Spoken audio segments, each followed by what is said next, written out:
தினம்தோறும் விளக்கேற்ற நல்ல எண்ணெய் இதயம் நல்லெண்ணெய். அனைவருக்கும் வணக்கம்.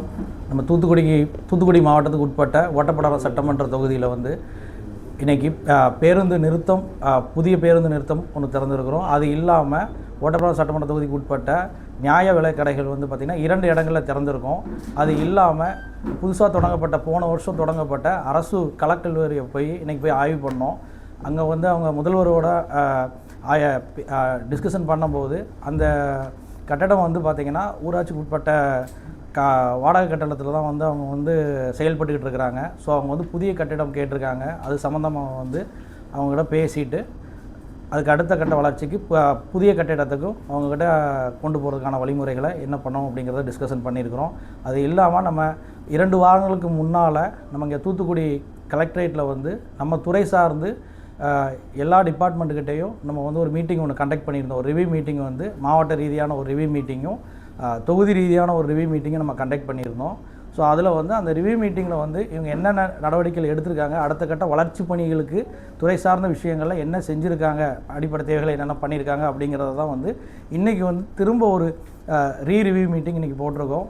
ஸோ அதில் நிறைய விஷயங்கள் அவங்களுக்கு அடுத்த கட்ட வளர்ச்சிக்கு நம்ம தொகுதி சார்ந்த வளர்ச்சிக்கு என்ன பண்ணணும் அப்படிங்கிற விஷயத்தையும் அவங்களுக்கு சொல்லியிருக்கிறோம். இல்லை என்னென்ன வளர்ச்சி பணிகளில் பார்த்திங்கன்னா இப்போ நம்ம மெயினாக கையில் எடுத்துருக்கிறது பார்த்திங்கன்னா நம்ம தொகுதியை பொறுத்த வரைக்கும் முதல்ல ஒரு 10 டிபார்ட்மெண்ட்டை நம்ம அவங்ககிட்ட ஆலோசனை பண்ணிகிட்டு இருக்கிறோம் கடந்த 1 மாத காலமாக. அதில் முதல்ல பார்த்திங்கன்னா நம்ம WRD டிபார்ட்மெண்ட்டு, வாட்டர் போர்டு தான். ஏன்னா நம்ம தொகுதியை பொறுத்த வரைக்கும் பார்த்திங்கன்னா தண்ணி பிரச்சனைகள் இப்போ தொகுதி ஃபுல்லாகவே நிறைய இடங்களில் இருக்குது. அது தென் மாவட்டங்களில் அதிகமாக இருக்குது. அதில் நம்ம தொகுதியில் இன்னும் கொஞ்சம் அதிகமாகவே இருக்குது. ஸோ அதில் வரக்கூடிய காலங்களில் இந்த மழைக்காலங்கள் வர்றதுனால நம்ம WRD டிபார்ட்மெண்ட் மூலமாக பேசி இந்த தூர்வார பணிகள், அப்புறம் இந்த பராமரிப்பு பணிகள் அதெல்லாம் எவ்வளோ குயிக்காக அதெல்லாம் நடவடிக்கை எடுத்து அதை சரி பண்ணோம் அப்படின்னா வரக்கூடிய காலங்களில் அந்த நீர் ஆதாரம் நமக்கு டெவலப்மெண்ட் இருக்கும் அப்படிங்கிறதுக்காக அதை நம்ம பேசியிருக்கிறோம். அதுக்கடுத்து நம்ம டிஎன்இபியில் மின்சாரத்துறையில் பார்த்திங்கன்னா கடந்த காலங்களில் நமக்கு ஒரு 2-3 மாதத்துக்கு முன்னாலாம் பார்த்திங்கன்னா மின்சார பற்றாக்குறை, மின்சார பிரச்சனைகள் நிறைய இருந்தது. இப்போ அதை கொஞ்சம் படிப்படியாக டெவலப்மெண்ட் பண்ணியிருக்கோம் தொகுதிக்கு, அதை இது பண்ணியிருக்கிறோம். ஸோ அது இல்லாமல் அடுத்தது ஹைவே டிபார்ட்மெண்ட்லேயே பேசியிருக்கிறோம் ரோட் டெவலப்மெண்ட்டுக்கு. ஸோ அது இல்லாமல் நம்ம ரெவன்யூ டிபார்ட்மெண்ட்டில் பேசியிருக்கோம். ரெவன்யூ டிபார்ட்மெண்ட்டில் பேசி இந்த பட்டா வழங்குறதுக்கும் மக்களுக்கு தேவையான இந்த இலவச பட்டா வழங்குறதுக்கு, அதுக்கு இல்லாமல் அவங்களுக்கு சர்டிஃபிகேட்ஸ் எந்த ஒரு டிலே இல்லாமல் எவ்வளோ குயிக்காக இமீடியட்டாக கிடைக்கணும் அப்படிங்கிறதுக்கான விஷயங்களை அதையும் ரெவன்யூ டிபார்ட்மெண்ட் கூட டிஸ்கஸ் பண்ணி மக்களுக்கு போய் சேர்கிற மாதிரி அதையும் பிளான் பண்ணி கொடுத்துருக்குறோம். ஸோ அது இல்லாமல் ஹெல்த் டிபார்ட்மெண்ட்டை பொறுத்த வரைக்கும் பார்த்திங்கன்னா நம்ம தொகுதியை பொறுத்த வரைக்கும் PH சென்டர் நிறைய இடங்களில் இல்லை. ஏன்னா பராமரிப்பு பணியே இல்லாமல் இருக்குது.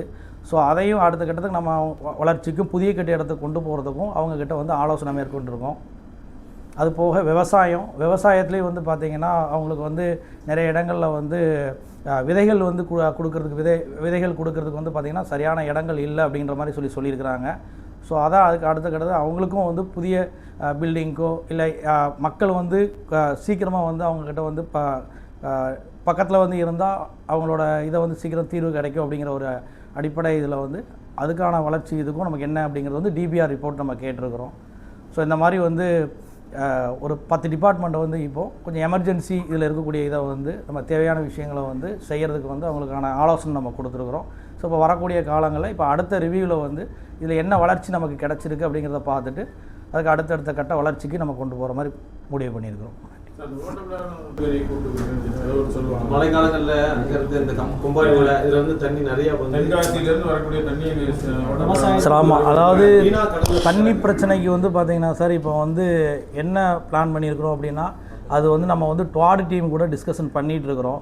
நம்ம தொகுதியை பொறுத்த வரைக்கும் இது வரைக்கும் மொத்தம் 10 ஸ்கீம்ஸ் தான் இருக்குது.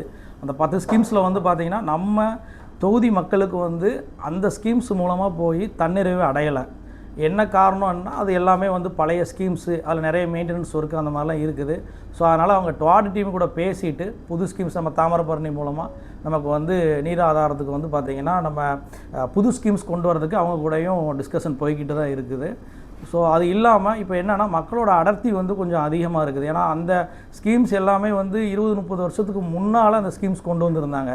ஸோ அப்போ வந்து அது அந்த மக்களுக்கு தேவையான அளவு வந்து தண்ணி வந்து தண்ணீர் அடைஞ்சு இருந்தாங்க.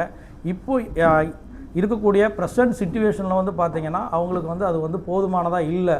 ஸோ அதனால் வந்து அதை நம்ம டுவாட் டீம் கூட டிஸ்கஸ் பண்ணிவிட்டு வரக்கூடிய காலங்களில் மக்களுக்கு எவ்வளோ வெகு விரைவில் சரி பண்ண முடியுமோ படிப்படியாக அதை கண்டிப்பான முறையில் சரி செஞ்சு கொடுத்துருவோம்.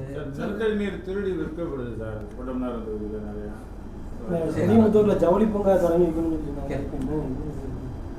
இல்லை, அது வந்து நம்ம ஜவுளி பூங்காவுக்கு வந்து பார்த்திங்கன்னா நம்ம வந்து ஏற்கனவே வந்து மேனிஃபெஸ்டோவில் நம்ம அதை சொல்லியிருந்தோம். இப்போ மேனிஃபெஸ்டோவில் நம்ம சொல்லியிருக்கிறோம். ஸோ அதுவும் வந்து நம்ம அந்த துறை சார்ந்த இதில் வந்து நம்ம அதை முன்னெடுப்பு எடுத்துக்கிட்டு தான் இருக்கிறோம். கண்டிப்பான முறையில் வந்து தொழில் வளர்ச்சிக்கு வந்து கண்டிப்பாக முக்கியத்துவம் கொடுத்து அடுத்த கட்ட வளர்ச்சிக்கு நம்ம கொண்டு போகிறதுக்கு கண்டிப்பாக கூட இருந்து சப்போர்ட் பண்ணுவோம். சார் உங்கள் தொழில் இப்போ புயல் 2 நாளைக்கு மேலே காற்று அடிச்சுது, அது ரொம்ப சேதம் அடைஞ்சிருந்தது. அது சம்மந்தமாக ரிசர்ச் பண்ணீங்களா? இது கேட்டீங்க சார்? ஆமாம், அதாவது நம்ம அந்த தூத்துக்குடி பொறுத்த வரைக்கும் நம்ம அந்த வாகை குளத்து பக்கத்தில் வந்து பார்த்திங்கன்னா அந்த பிரச்சனை இருந்தது திடீர்னு. அதில் வந்து நம்ம என்னென்னா நம்ம நிர்வாகிகளே வந்து அன்றைக்கி நம்ம நேரடியாக அங்கே போய் கூட இருந்து அரசு அதிகாரிகள் எல்லாமே கூட இருந்து அன்றைக்கி வந்து இரவாக வந்து பார்த்திங்கன்னா அங்கே என்னென்ன பிரச்சனைகள் இருந்ததோ மெயினாக வந்து பார்த்திங்கன்னா மின்சார பிரச்சனைகள் இருந்தது. அது அன்றைக்கி நைட்டே போய் அதை போய் பார்த்து மறுநாள் காலையிலே அதெல்லாம் 12 மணிக்குள்ளே அதை ஆய்வு செஞ்சு எல்லாமே சரி பண்ணி கொடுத்துட்டு அந்த மக்களுக்கு தேவையான உணவுகளும் கொடுத்து அவங்களுக்கு தனிப்பட்ட முறையில் தங்குறதுக்கான வசதிகளும் ஏற்பாடு பண்ணி கொடுத்து திரும்ப இப்போ அங்கே வந்து பார்த்திங்கன்னா நிறைய ஓட்டு வீடுகள் வந்து நிறைய வந்து இடிஞ்சு விழுந்திருக்கிற மாதிரி சொல்லி கேள்விப்பட்டு அதை வந்து நம்ம என்னென்னா நம்ம கலெக்டர் சார் மூலமாக இவங்க நம்ம ரெவன்யூ டிபார்ட்மெண்ட்டில் உள்ளவங்கள வச்சு அதை எல்லாமே வெரிஃபை பண்ணி அது யாருக்கு என்னென்ன பிரச்சனைகள் இருக்குது அப்படிங்கிறத வந்து ஐடென்டிஃபை பண்ணி அதுக்கான டீட்டெயில்ஸ் எல்லாமே நமக்கு ஒப்படைச்சிருக்கிறோம். அதையும் வந்து கூடிய விரைவில் வெகு விரைவில் அவங்களுக்கான தேவைகளை பூர்த்தி செஞ்சு கொடுத்துருவோம் கண்டிப்பான முறையில். சிப்பு கம்பெனி இருக்குது, அது சரியான அந்த சாலை வசதி கட்டமைப்பு அதுமாரி சிறு குறு தொழில் நிறைய பேர் பண்ணவே இல்லை. சரி, அதை பற்றி இல்லை, அது நம்ம வந்து இந்த குறு சிறு நடுத்தர தொழில் இதை பொறுத்த வரைக்கும் பார்த்திங்கன்னா இப்போ நானே வந்து நிறைய நம்ம பேசிகிட்டு இருக்குது என்னென்னா எல்லா மாவட்டத்துலேயும் வந்து வரக்கூடிய காலங்களில் கண்டிப்பாக அங்கே இருக்கக்கூடிய இளைஞர்களுக்கும் அங்கே இருக்கக்கூடிய அந்த மாவட்டத்தில் உள்ள மக்களுக்கும் வந்து வேலைவாய்ப்பு கிடைக்கணுங்கிற ஒரு இதில் தான் எல்லா பக்கம் நம்ம பேசிக்கிட்டு இருக்கிறோம். அது நம்ம மாவட்டத்தை பொறுத்த வரைக்கும் கண்டிப்பாக வந்து பார்த்திங்கன்னா அதோட வளர்ச்சி நல்லா இருக்கும். அதுக்காக கூட இருந்து கண்டிப்பாக நம்மளும் ஒர்க் பண்ணி அதுக்கு என்ன தேவையோ அதுக்கான விஷயங்களை கண்டிப்பான முறையில் நம்ம செஞ்சு கொடுப்போம். வார இருங்க, லைவ்ல இல்லை சரி. அந்த அள்ளிக்குளத்தில் விண்வெளி தொடர்பான தொழிற்சாலை தொடங்குறதுக்கு சிஎம் வந்து இது பண்ணியிருக்காங்க. அது வரும்போது இந்த பகுதி என்னென்ன மாதிரியான டெவலப் ஆகும், அதுக்கு ரிலேட்டடாக வேறு எதுவும் தொழிற்சாலைகள் வருதா?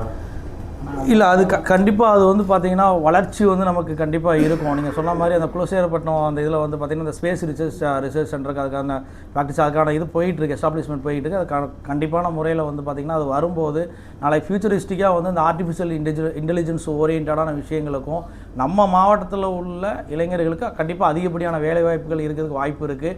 அது இல்லாமல் நம்மளும் இப்போ வந்து என்னென்னா எம்எஸ்எம்இ டிபார்ட்மெண்ட்டில் நம்ம இது பண்ணுறதுனால தூத்துக்குடி மாவட்டத்தை கொஞ்சம் ஃபோக்கஸ் பண்ணி, ஏன்னா நம்ம இங்கே போர்ட் இருக்குது, ஸோ அது இல்லாமல் இங்கே லாஜிஸ்டிக்ஸ் பிஸ்னஸ் நிறைய இருக்குது. ஸோ அது போக நம்ம காலகாலமாக இங்கே நம்ம வந்து நம்ம தூத்துக்குடி மாவட்டம் வந்து தொழில் நகரம் தான். ஸோ அப்போ அதோட வளர்ச்சிக்கு நம்ம என்ன பண்ணணும், முக்கியத்துவம் கொடுக்கணும் அப்படிங்கிற விஷயத்தில் நம்ம முன்னெடுத்து கொண்டு போய்கிட்டு இருக்கோம். கண்டிப்பாக அதுவும் வந்து வரக்கூடிய காலங்களில் படிப்படியாக நம்ம டெவலப்மெண்ட் கண்டிப்பாக இருக்கும். கொடுத்துரும். தூத்துக்குடியில் வந்து முத்தம்மா காலனி ஆதிபராசக்தி கேடிசிலாம் பயங்கரமாக தண்ணி கட்டக்கூடிய இடம். அது முன்னெச்சரிக்கை நடவடிக்கை என்ன பண்ணியிருக்கோம், பண்ண போகிறோங்கிறது எங்க நம்ம அங்கே மாப்பிள்ளையூர் நிசை இல்லையா?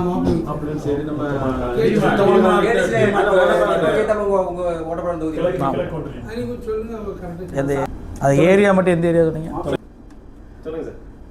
இந்த மழைக்காலங்களில் வரக்கூடிய பிரச்சனைகளுக்கு வந்து பார்த்திங்கன்னா இந்த ஓட்டப்பிடாரம் தொகுதிக்கு உட்பட்ட இடங்களில் எந்தெந்த ஏரியாக்களில் வந்து அதிகப்படியான பிரச்சனைகள் வரும் அப்படிங்கிற இடத்த ஐடென்டிஃபை பண்ணி ஏற்கனவே வந்து பார்த்திங்கன்னா ரிவ்யூ மீட்டிங்லேயே கலெக்டர் சார்கிட்ட வந்து இதை பற்றி தனிப்பட்ட முறையில் நம்ம டிஸ்கஷன் பண்ணியிருக்கிறோம். துறை சார்ந்த ஆட்களை வச்சு டிஸ்கஷன் பண்ணியிருக்கிறோம்.